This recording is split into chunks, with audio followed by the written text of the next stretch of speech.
Hello students, आज इस video में हम नाइन्थ क्लास के पॉलिटिकल साइंस का फर्स्ट चैप्टर पढ़ेंगे जिसका नाम है democracy in the contemporary world. समकालीन दुनिया में डेमोक्रेसी यानी प्रजातंत्र। प्रजातंत्र क्या होता है पहले बता दें। इसके ऊपर थोड़ा फोकस करेंगे हम कि प्रजातंत्र एक ऐसी गवर्नमेंट है, एक ऐसी सरकार है जिसमें लोग अपने राजा को चुनते हैं, अपने गवर्नमेंट को चुनते हैं। कोई गवर्नमेंट अपने बल पर, तानाशाही के बल पर शासन में नहीं आती। कंफर्म हो गया होगा, आप इसके 8 क्लास में पढ़े होंगे। कंटेम्पररी का मतलब होता है, हिंदी में बोलते हैं समकालीन, यानी कुछ ही साल पहले हुई घटनाएं। यानी एक ऐसी डेमोक्रेसी जो कुछ देशों में कुछ साल पहले आई है। कुछ साल पहले उन देशों में डिक्टेटरशिप था, तानाशाही था, वहां के लोगों को पसंद नहीं आया, वहां के लोगों ने स्ट्रगल किया, मूवमेंट किया और वहां डेमोक्रेसी लेकर आए। इसमें कुछ देशों के एग्जांपल्स आपकी बुक में दिए गए हैं। पहला जो देश है वह है चिली। चिली लैटिन अमेरिका का एक देश है।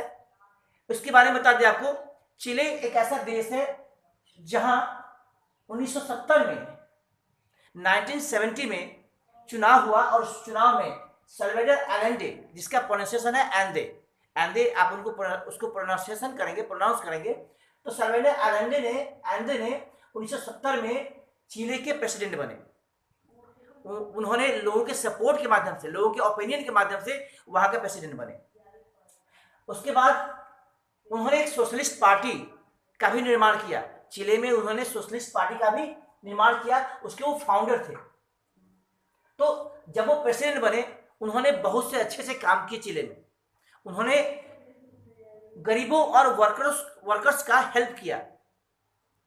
उन्होंने एजुकेशन सिस्टम को सुधारा, गरीब बच्चों के लिए फ्री में मिल्क दिया।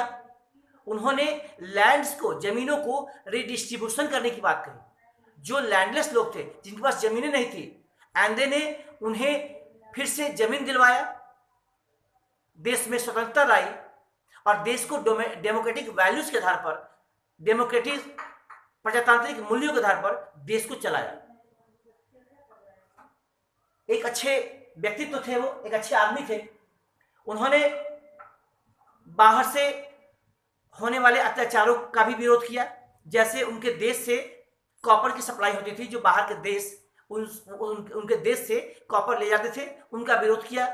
यहां तक कि उनके विरोध में बहुत से लोग थे, उनके ही देश के अमीर लोग, चर्च के लोग या जो लैंडलॉर्ड्स थे या कुछ पॉलिटिकल पार्टियां थी, सब उनके विरोध में थे, क्योंकि वो उनके हिसाब से काम नहीं करते थे। वो एक डेमोक्रेटिक गवर्नमेंट चलाना चाहते थे, जबकि जो बाकी लोग थे, जो उनके अपोज में थे, वो डेमोक्रेटिक गवर्नमेंट को पसंद नहीं करते थे।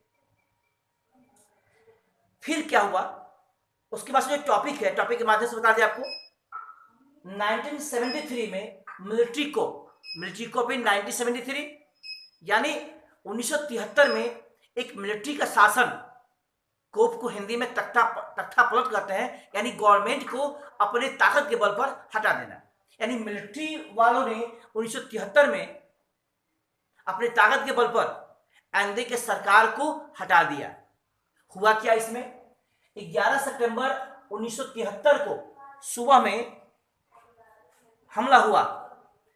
प्रेसिडेंट एंदे के गवर्नमेंट के ऊपर हमला हुआ, जहां वो बैठते थे उनके ऊपर हमला हुआ और उनके डिफेंस मिनिस्टर को अरेस्ट कर लिया गया। यहां तक कि जो सीपोर्ट था चिली का, उसको भी कैप्चर कर लिया गया। और फिर जो मिलिट्री कमांडर्स थे, उन्होंने एंदे को, जो प्रेसिडेंट थे वहां के, उनको रिजाइन देने की बात कही, रिजाइन देने की धमकी दी। लेकिन एंदे ने रिजाइन देने से मना कर दिया।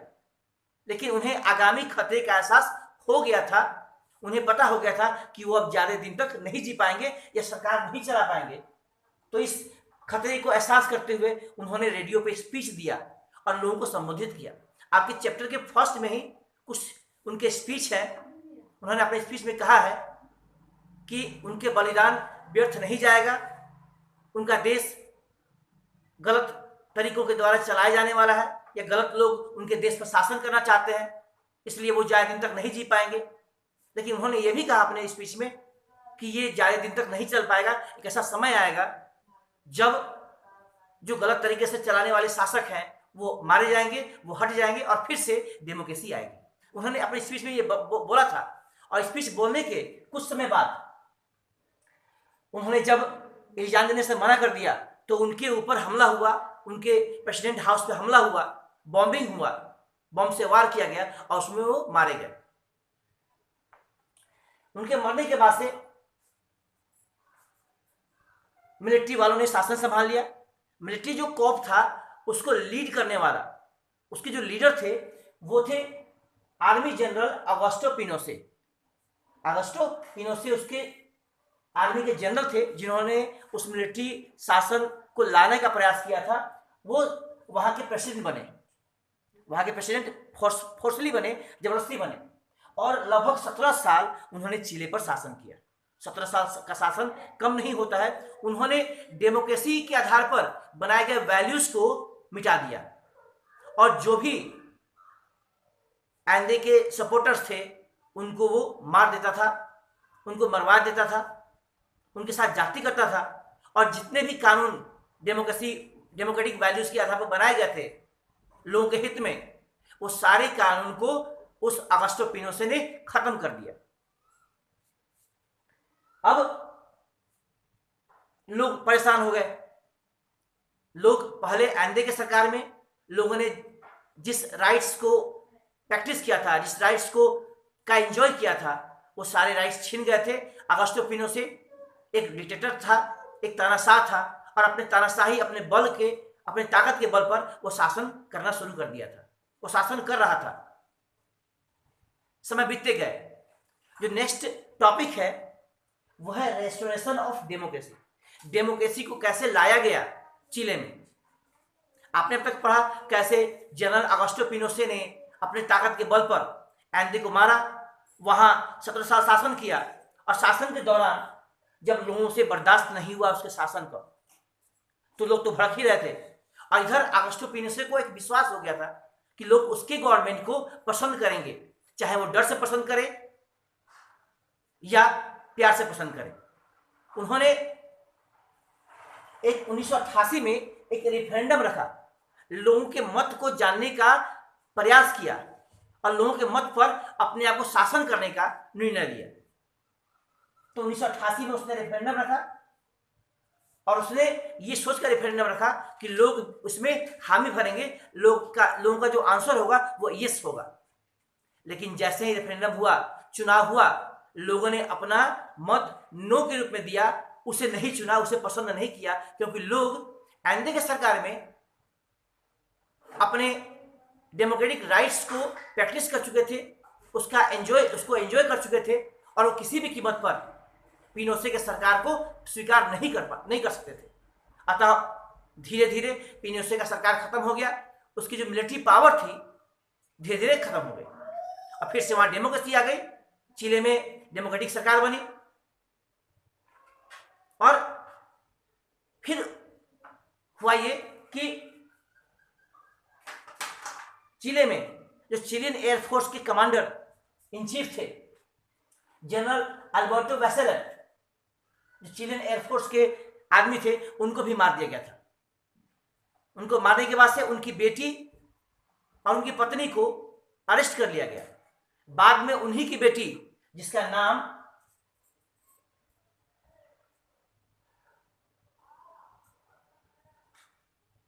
मिशेल बैसेलेट था, जो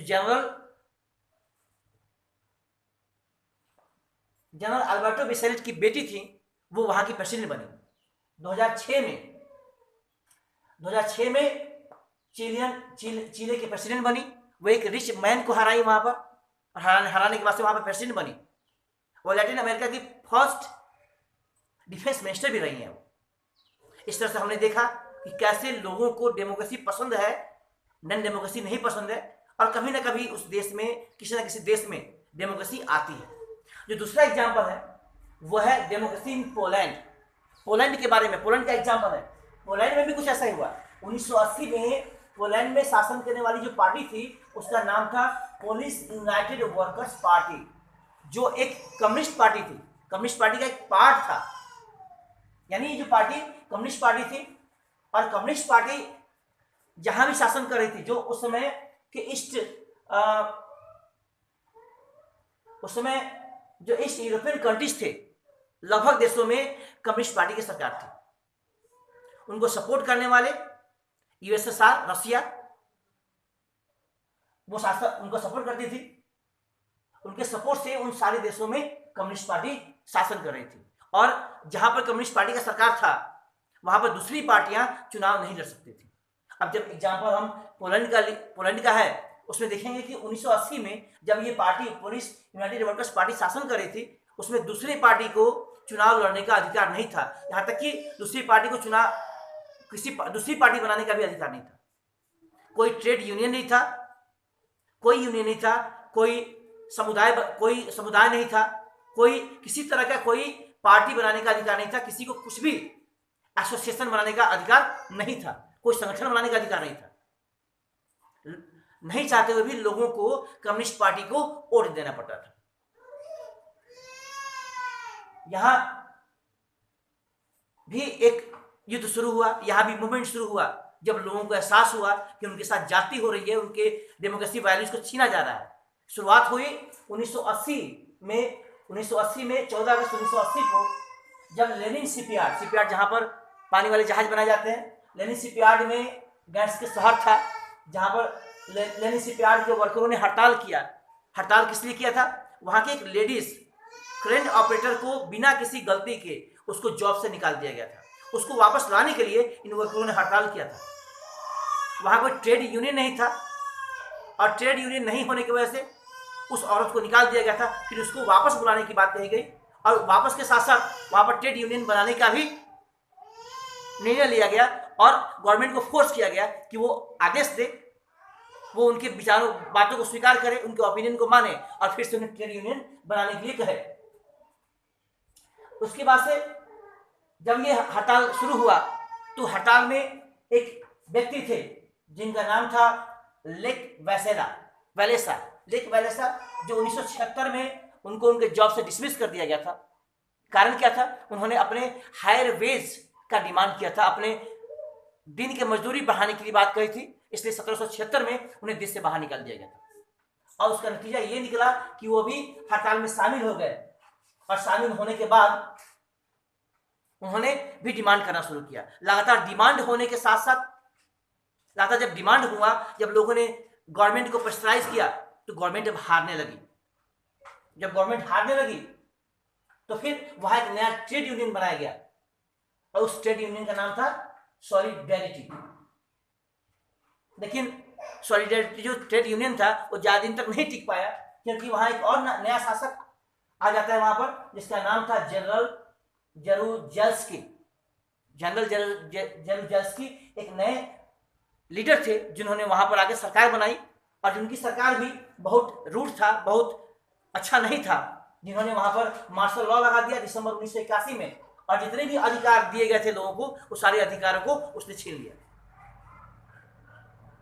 लेकिन लोगों को यह भी बर्दाश्त नहीं हुआ। लोगों ने फिर से एक नया पूरे नए जोश के साथ उन्होंने फिर दोबारा शुरुआत किया, और 1988 में फिर से उन्होंने उस गवर्नमेंट को, जरूजेल्स्की की गवर्नमेंट को हराने का प्रयास किया। उस समय यूएसएसआर का सपोर्ट कम हो गया था, और जो पोलिश जो वर्कर पार्टी थी उसका भी पावर कम हो गया था, अतः उस पार्टी को हारना पड़ा।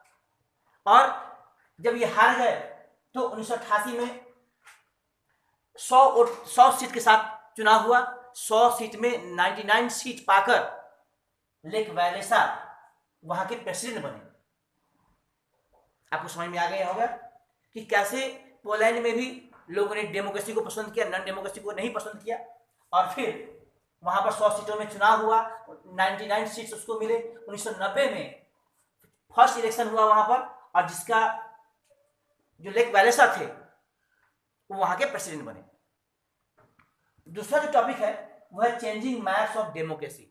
डेमोक्रेसी का जो मैप कैसे चेंज होता है। अलग अलग सालों में विश्व के बहुत से देश डेमोक्रेटिक थे, कुछ सालों बाद उसी में से कुछ देश जो फिर से नॉन डेमोक्रेटिक बन जाते हैं, फिर वहाँ के लोग मेहनत करते हैं, फिर वही देश जो डेमोक्रेसी से नॉन डेमोक्रेसी हुआ था, फिर उसके बाद से वहाँ पर डेमोक्रेसी आती है। ऐसा कई देशों में होता है। इस बुक के माध्यम से, मेरे हाथ में बुक है, इस बुक में कुछ तस्वीरें हैं जो मैं आपको दिखाना चाहूँगा, बताना चाहूँगा।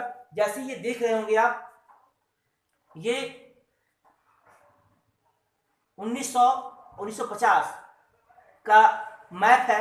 इसमें आप देख सकते हैं वर्ल्ड का मैप है। ये वर्ल्ड में ऐसे बहुत से देश, आप ध्यान से देखेंगे, ऐसे बहुत से कॉन्टिनेंट हैं जहां पर जो देश थे वो जो रेड है, जो रेड कलर में है, वो उन देशों में डेमोक्रेसी थी, उन देशों में डेमोक्रेसी थी। और उसके बाद से कुछ सालों बाद 1975 में आप देख सकते हैं, आप इसे मैच करेंगे अगर, तो ऐसे बहुत से देश थे जहां पर डेमोक्रेसी थे, लेकिन 1975 में डेमोक्रेसी खत्म हो जाते हैं। आप देखे होंगे ऐसे बहुत से देशों में जहां डेमोक्रेसी थी, लेकिन 1975 में डेमोक्रेसी खत्म हो जाती है। फिर उसके बाद से ऐसे 2000 तक, लगभग 2000 में बहुत से देश थे जहां पर डेमोक्रेसी फिर से आती है। ये आने और जाने का मतलब क्या होता है, आप फिगर को बुक में एग्जामिन करेंगे, उसको पढ़ लेंगे। ये आने जाने का मतलब ये होता है कि लोगों को जब डेमोक्रेसी पसंद थी तो लोग दूसरे तरह की गवर्नमेंट को क्यों पसंद करेंगे, लोग नॉन डेमोक्रेसी को क्यों मानेंगे, लोग जनरल अगस्टो पिनोशे की गवर्नमेंट को क्यों मानेंगे, लोग मिलिट्री शासक को क्यों मानेंगे, जब लोगों ने पहले से डेमोक्रेसी के बारे में अनुभव किया है, डेमोक्रेसी में होने वाले जो अधिकार हैं उसको एंजॉय किया है, तो किसी भी कीमत पर वो दूसरे गवर्नमेंट को नहीं स्वीकार कर सकते। अतः हमने देखा कि बहुत से ऐसे देश हैं इस मैप के आधार पर, जिसमें 1900 या 1950 तक बहुत से देश डेमोक्रेटिक थे। फिर बाद में 1975 में बहुत से देश नॉन डेमोक्रेटिक हो जाते हैं, वहां पर किसी न किसी डिक्टेटर का शासन हो जाता है। फिर उसके बाद से 2000 में लगभग बहुत से देश आज भी हैं जो डेमोक्रेटिक हो गए हैं।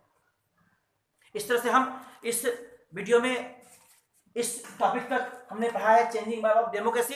जो नेक्स्ट वीडियो में हम नेक्स्ट टॉपिक पढ़ेंगे, तब तक के लिए धन्यवाद। याद रखिएगा, इसका अगला पार्ट नेक्स्ट वीडियो में मिलेगा आपको। धन्यवाद।